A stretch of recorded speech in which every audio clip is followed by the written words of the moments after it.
कोई व्यक्ति का हम निंदा करते हैं ना तो उसका पाप हमारे माथे चढ़ता चले जाता है।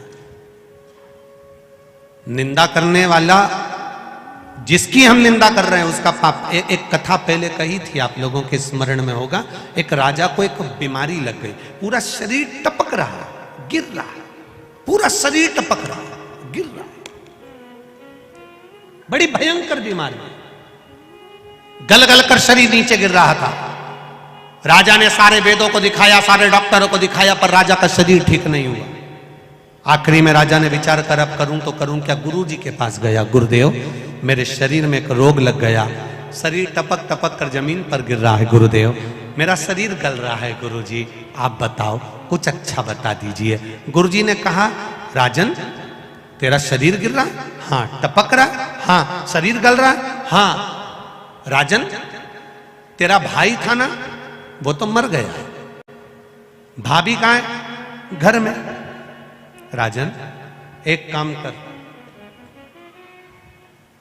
जहां जिस कक्ष में तेरी भाभी सोती है उस कक्ष के बाहर रात्रि के समय पर जाकर दरी बिछाकर सोना चालू कर दे।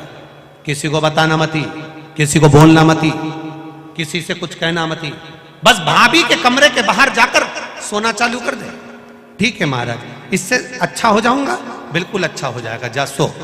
अब गुरु जो बताता है बड़ा विचित्र बताता है। दुनिया के लोगों को भले लगता है क्या शंकर जी को जल चढ़ाने से ऐसा हो सकता है, क्या बेलपत्र चढ़ाने से ऐसा हो सकता है, क्या धतूरा चढ़ाने से ऐसा हो सकता है, क्या शहद चढ़ाने से ऐसा हो सकता है, क्या चावल का दाना चढ़ाने से ऐसा हो सकता है, क्या शंकर जी के मंदिर में सफाई करने से, शिव जी के मंदिर को धो देने से, शंकर के मंदिर को साफ कर देने से क्या हमारी बीमारी समाप्त हो सकती है? क्यों नहीं हो सकती? अगर गुरु कह रहा है तो समझो, क्यों नहीं हो सकती?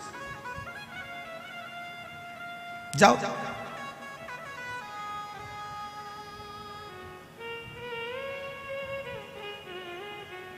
अब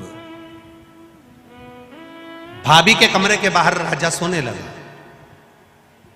15 दिन निकले, 16वें दिन एक दासी ने, एक नौकरानी ने, एक सेविका ने देख लिया। उसने दूसरी दासी से कहा, वो राजा कितना खोड़ला है, भाभी के कमरे में जाके सोता है, बेचारे उसका पति मर गया, उसके कमरे में जाकर सोता है। भाई मर गया और राजा भाभी के कमरे में जाकर सो रहा है। एक दासी ने दूसरी से कहा, दूसरी ने तीसरी से कहा, तीसरी ने चौथी से कहा, चौथी ने पांचवी से कहा। बात पूरे नगर में फैल गई। लोग राजा को गालियां देने लगे, अपशब्द कहने लगे, ताना देने लगे, आड़ा टेढ़ा कहने लगे, कोसने लगे, खूब अपशब्द कहने लगे। राजा धीरे धीरे धीरे धीरे राजा का शरीर अच्छा होते चले गया। राजा का शरीर ठीक होते होते चला गया। राजा एक नारियल लेकर, श्रीफल लेकर गुरुजी के पास पहुंच गया। गुरुजी, किसी डॉक्टर की दवाई नहीं लगी, किसी वेद की औषधि नहीं लगी, केवल भाभी के कमरे के बाहर सोने से मेरी बीमारी ठीक हो गई। कैसे हो गई? गुरुजी ने कहा, राजा तेरा पाप बहुत बढ़ गया था, उस पाप को समाप्त करने के लिए तेरी निंदा करवाना प्रारंभ करी, तेरी बुराई करवाना प्रारंभ करी। दुनिया के लोगों ने जब तुझे गाली देना चालू करा, अपशब्द कहना चालू करा, बुराई करना चालू करा, निंदा करना चालू करा, तो तेरा रोग, तेरी बीमारी अपने आप समाप्त हो गई। तेरा रोग मिट गया, तेरी बीमारी समाप्त। तुम देखना, अपने अपने घरों में देखना, बहू का घुटना दुख है, बहू की कमर दुख है, बहू की पीठ दुख है, बहू का सिर दुख है, बहू का हाथ दुख है, बहू का पांव दुख है, और 70 साल 80 साल की डोकरी का कुछ नहीं दुख है।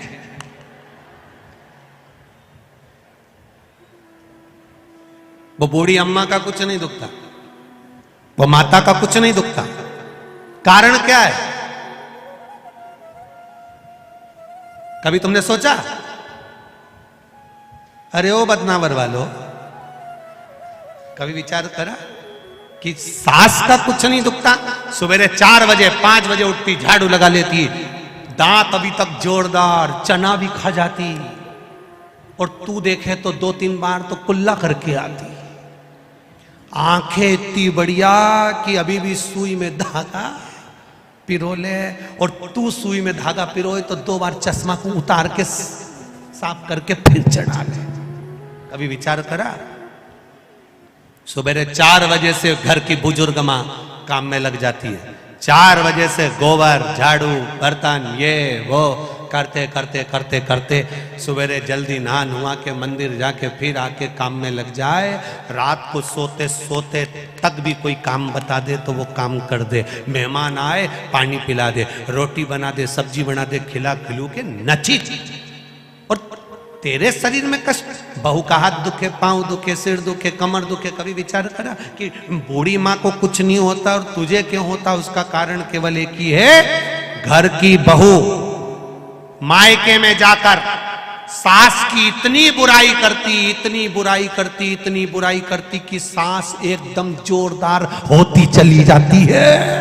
सास बीमारी नहीं होती, क्योंकि बुराई करते करते करते करते उसके पूरे रोग, पूरी बीमारी समाप्त। इसलिए सास होन आज भी एकदम ओल्ड इज गोल्ड, आज भी जोरदार।